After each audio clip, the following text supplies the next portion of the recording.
2 Samuel, capítulo 5. Davi torna-se rei de Israel. Representantes de todas as tribos de Israel foram dizer a Davi em Hebrom: somos sangue do teu sangue.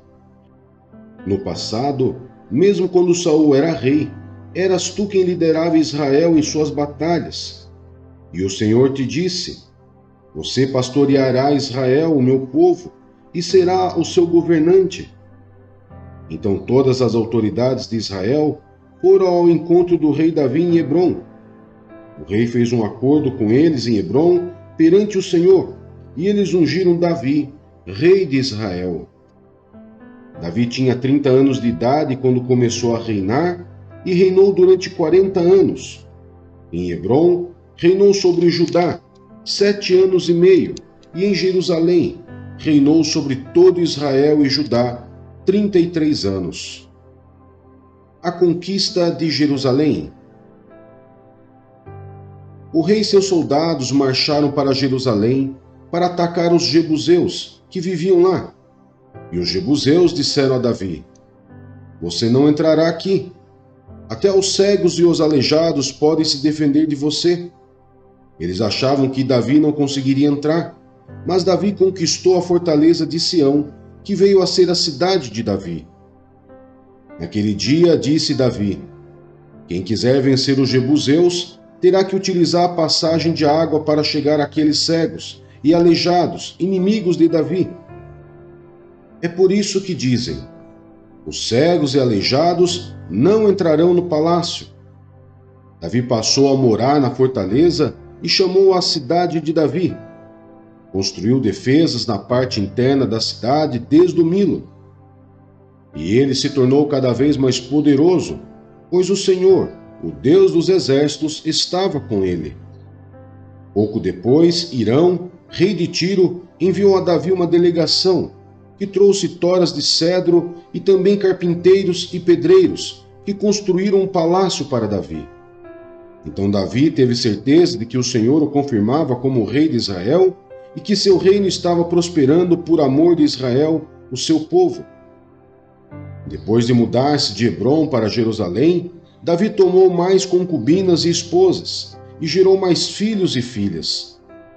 Estes são os nomes dos que lhe nasceram ali: Samua, Sobabe, Natã, Salomão, Ibar, Elisua, Nefeg, Jafia, Elisama, Eliada e Elifelete. Davi derrota os filisteus. Ao saberem que Davi tinha sido ungido rei de Israel, os filisteus foram com todo o exército prendê-lo. Mas Davi soube disso e foi para a fortaleza. Tendo os filisteus se espalhado pelo vale de Refaim, Davi perguntou ao Senhor: devo atacar os filisteus? Tu os entregarás nas minhas mãos? O Senhor lhe respondeu: vá, e eu os entregarei nas tuas mãos. Então Davi foi a Baal-Perazim, e lá os derrotou, e disse: assim como as águas de uma enchente causam destruição, pelas minhas mãos o Senhor destruiu os meus inimigos diante de mim. Então aquele lugar passou a ser chamado Baal-Perazim. Como os filisteus haviam abandonado os seus ídolos ali, Davi e seus soldados os apanharam. Mais uma vez os filisteus marcharam e se espalharam pelo vale de Refaim. Então Davi consultou o Senhor de novo, que lhe respondeu: não ataque pela frente, mas dê a volta por trás deles e ataque-os em frente das amoreiras. Assim que você ouvir um som de passos por cima das amoreiras, saia rapidamente, pois será esse o sinal de que o Senhor saiu à sua frente para ferir o exército filisteu. Davi fez como o Senhor lhe tinha ordenado e derrotou os filisteus por todo o caminho, desde Gibeon até Gezer.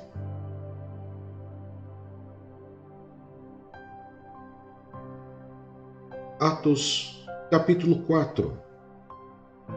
Pedro e João perante o Sinédrio. Enquanto Pedro e João falavam ao povo, chegaram os sacerdotes, o capitão da guarda do templo e os saduceus, Eles estavam muito perturbados porque os apóstolos estavam ensinando o povo e proclamando em Jesus a ressurreição dos mortos. Agarraram Pedro e João e, como já estava anoitecendo, os colocaram na prisão até o dia seguinte. Mas muitos dos que tinham ouvido a mensagem creram, chegando o número dos homens que creram a perto de 5.000. No dia seguinte, as autoridades, os líderes religiosos e os mestres da lei reuniram-se em Jerusalém. Estavam ali Anás, o sumo sacerdote, bem como Caifás, João, Alexandre e todos os que eram da família do sumo sacerdote. Mandaram trazer Pedro e João diante deles e começaram a interrogá-los. Com que poder ou em nome de quem vocês fizeram isso?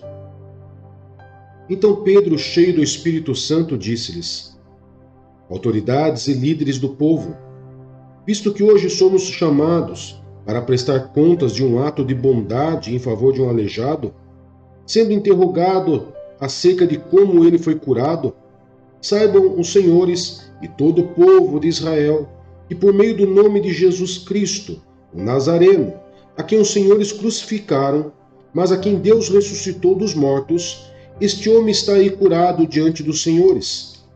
Este Jesus é a pedra que vocês, construtores, rejeitaram e que se tornou a pedra angular.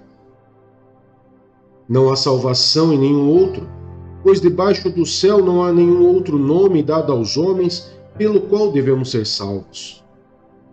Vendo a coragem de Pedro e de João, e percebendo que eram homens comuns e sem instrução, ficaram admirados e reconheceram que eles haviam estado com Jesus. E como podiam ver ali com eles o homem que fora curado, nada podiam fazer contra eles. Assim ordenaram que se retirassem do sinédrio e começaram a discutir, perguntando: que faremos com esses homens? Todos os que moram em Jerusalém sabem que eles realizaram um milagre notório que não podemos negar. Todavia, para impedir que isso se espalhe ainda mais entre o povo, precisamos adverti-los de que não falem com mais ninguém sobre esse nome. Então, chamando-os novamente, ordenaram-lhes que não falassem nem ensinassem em nome de Jesus. Mas Pedro e João responderam: julguem os senhores mesmos, se é justo aos olhos de Deus obedecer aos senhores e não a Deus. Pois não podemos deixar de falar do que vimos e ouvimos. Depois de mais ameaças, eles os deixaram ir. Não tinham como castigá-los, porque todo o povo estava louvando a Deus pelo que acontecera, pois o homem que fora curado milagrosamente tinha mais de 40 anos de idade. A oração dos primeiros cristãos. Quando foram soltos, Pedro e João voltaram para os seus companheiros e contaram tudo que os chefes dos sacerdotes e os líderes religiosos lhes tinham dito. Ouvindo isso, levantaram juntos a voz a Deus, dizendo: ó soberano, tu fizeste os céus, a terra, o mar e tudo que neles há. Tu falaste pelo Espírito Santo por boca do teu servo, nosso pai Davi. Porque se enfurecem as nações e os povos conspiram em vão? Os reis da terra se levantam e os governantes se reúnem contra o Senhor e contra o seu ungido. De fato, Herodes e Pôncio Pilatos reuniram-se com os gentios e com o povo de Israel nesta cidade, para conspirar contra o teu santo servo Jesus, a quem ungiste. Fizeram o que o teu poder e a tua vontade haviam decidido de antemão que acontecesse. Agora, Senhor, considera as ameaças deles e capacita os teus servos para anunciarem a tua palavra corajosamente. Estende a tua mão para curar e realizar sinais e maravilhas por meio do nome do teu santo servo Jesus. Depois de orarem, tremeu o lugar em que estavam reunidos. Todos ficaram cheios do Espírito Santo e anunciavam corajosamente a palavra de Deus. Os discípulos repartem seus bens. Da multidão dos que creram, um era a mente e um o coração. Ninguém considerava unicamente sua coisa alguma que possuísse, mas compartilhavam tudo o que tinham. Com grande poder, os apóstolos continuavam a testemunhar da ressurreição do Senhor Jesus, e grandiosa graça estava sobre todos eles.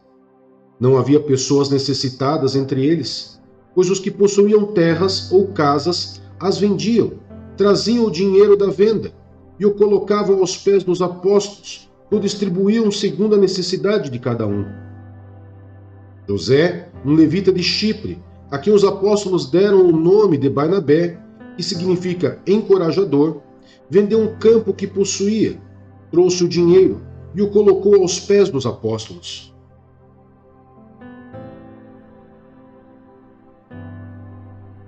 Segunda Coríntios, capítulo 5.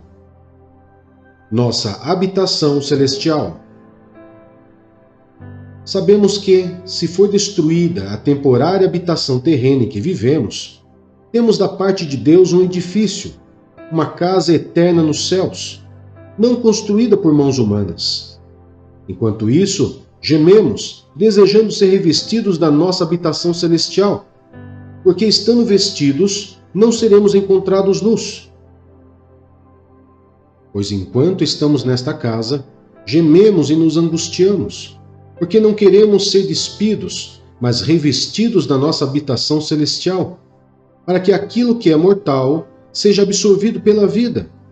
Pois Deus que nos preparou para este propósito, dando-nos o Espírito como garantia do que está por vir. Portanto, temos sempre confiança e sabemos que, enquanto estamos no corpo, estamos longe do Senhor, porque vivemos por fé e não pelo que vemos. Temos, pois, confiança e preferimos estar ausentes do corpo e habitar com o Senhor. Por isso, temos o propósito de lhe agradar, quer estejamos no corpo, quer o deixemos. Pois todos nós devemos comparecer perante o tribunal de Cristo, para que cada um receba de acordo com as obras praticadas por meio do corpo, quer sejam boas, quer sejam más. O ministério da reconciliação. Uma vez que conhecemos o temor ao Senhor, procuramos persuadir os homens. O que somos está manifesto diante de Deus, e esperamos que esteja manifesto também diante da consciência de vocês. Não estamos tentando novamente recomendar-nos a vocês, porém lhes estamos dando a oportunidade de exultar em nós, para que tenham que responder aos que se vangloriam das aparências e não do que está no coração. Se enlouquecemos, é por amor a Deus. Se conservamos o juízo, é por amor a vocês. Pois o amor de Cristo nos constrange, porque estamos convencidos de que um morreu por todos. Logo, todos morreram. E ele morreu por todos, para que aqueles que vivem já não vivam mais para si mesmos, mas para aquele que por eles morreu e ressuscitou. De modo que, de agora em diante, a ninguém mais consideramos do ponto de vista humano, ainda que antes tenhamos considerado Cristo dessa forma. Agora já não o consideramos assim. Portanto, se alguém está em Cristo, é nova criatura. As coisas antigas já passaram, eis que surgiram coisas novas. Tudo isso provém de Deus, que nos reconciliou consigo mesmo por meio de Cristo e nos deu o ministério da reconciliação. Ou seja, que Deus em Cristo estava reconciliando consigo o mundo, não levando em conta os pecados dos homens, e nos confiou a mensagem da reconciliação. Portanto, somos embaixadores de Cristo, como se Deus estivesse fazendo o seu apelo por nosso intermédio. Por amor a Cristo, lhe suplicamos, reconciliem-se com Deus. Deus tornou pecado por nós aquele que não tinha pecado, para que nele nos tornássemos justiça de Deus.